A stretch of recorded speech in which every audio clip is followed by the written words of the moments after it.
నిన్న జరిగిన సంఘటన నిన్న జరిగిన సంఘటన కల్లారా చూసిన వ్యక్తిగా నాకు అనిపించింది.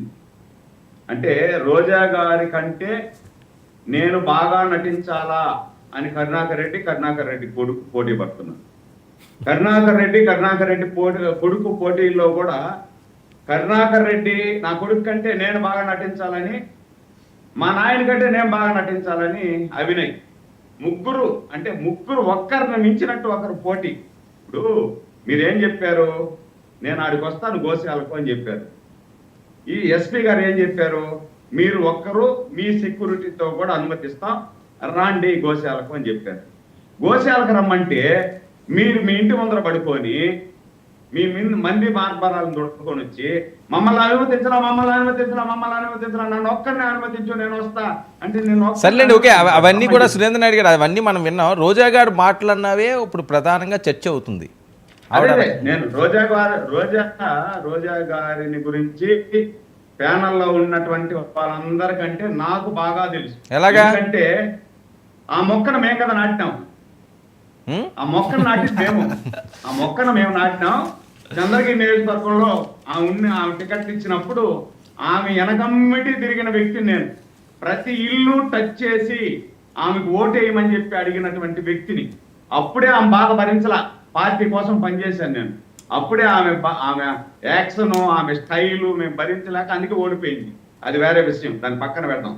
ఈరోజు ఆమె చెప్తా ఉంది చంద్రబాబు నాయుడుకు జరిగింది, పవన్ కళ్యాణ్ గారికి జరిగింది. ఏం జరిగింది పవన్ కళ్యాణ్ గారికి, ఏం జరిగింది చంద్రబాబు గారికి?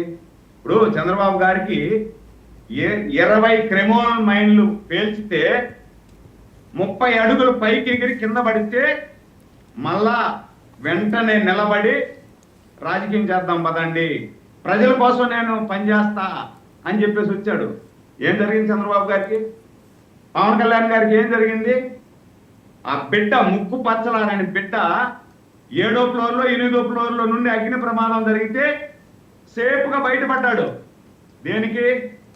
వాళ్ళు సనాతన ధర్మాన్ని నమ్మారు కాబట్టి, వెంకటేశ్వర స్వామి కరుణా కటాక్షాల వీక్షణాలు వాళ్ళ మీద ఉన్నాయి కాబట్టి వాళ్ళని కాపాడాడు. మీకు మీ నాయకుడు ఏమయ్యారు? మీరు పోయారు కదా తెలుగుదేశం నుండి, మీరు అక్కడికి పోయి బొకే ఇచ్చారు కదా. బొకే ఇచ్చిన 3వ రోజు ఏమైంది మీ నాయకుడికి? ఇంక నేనేం మాట్లాడాలా? ఆ ముందు అసెంబ్లీలో ఏం మాట్లాడారు మీ నాయకుడు?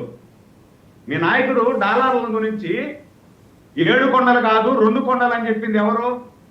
అదేవిధంగా డాలర్లు 2-3 చంద్రబాబు కూర్చో 2-3 డాలర్లు ఎవరు వచ్చుంటారు ఇచ్చుంటారు, ఏమైతుంది?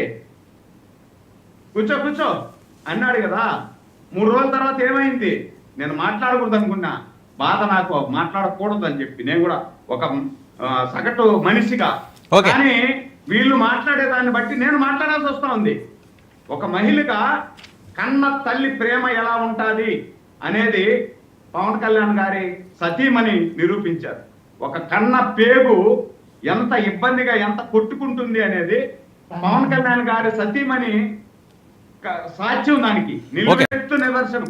ఎందుకంటానండి ఈ మాట ఎందుకంటానంటే, ఆవిడ ఈ దేశం కాదు, ఈ రాష్ట్రం కాదు, అయినా వెంకటేశ్వర స్వామి భక్తి భావంతో ఏదైతే రూల్స్ రెగ్యులేషన్స్ వెంకటేశ్వర స్వామి దగ్గర ఉన్నాయో ఆ రూల్స్ రెగ్యులేషన్స్ పాటిస్తూ నేరుగా అక్కడికి వచ్చి క్షేత్ర మహిమను తెలుసుకొని, ఆ క్షేత్ర మహిమ ఏ విధంగా ఉందో ఆ ప్రకారం వరాహ స్వామిని దర్శనం చేసుకునే ముందే సనాతన ధర్మాన్ని పుట్టి పెరిగి అప్పటి నుండి ఆమె సనాతన ధర్మాన్ని అవలంబించలేదు కాబట్టి ఈ దేవుడి మీద నాకు భక్తి విశ్వాసం ఉంది, నేను ఈ దేవుడి మీద భక్తి విశ్వాసాన్ని ప్రకటిస్తున్నాను అని చెప్పి లాగ్ బుక్ సంతకం చేసి సురేంద్ర నాయుడు గారు ఏంటి ఎమ్మెల్యేలు ఏమైనా వ్యతిరేకతగా ఉన్నారా ల్యాండ్ పూలింగ్ మీద?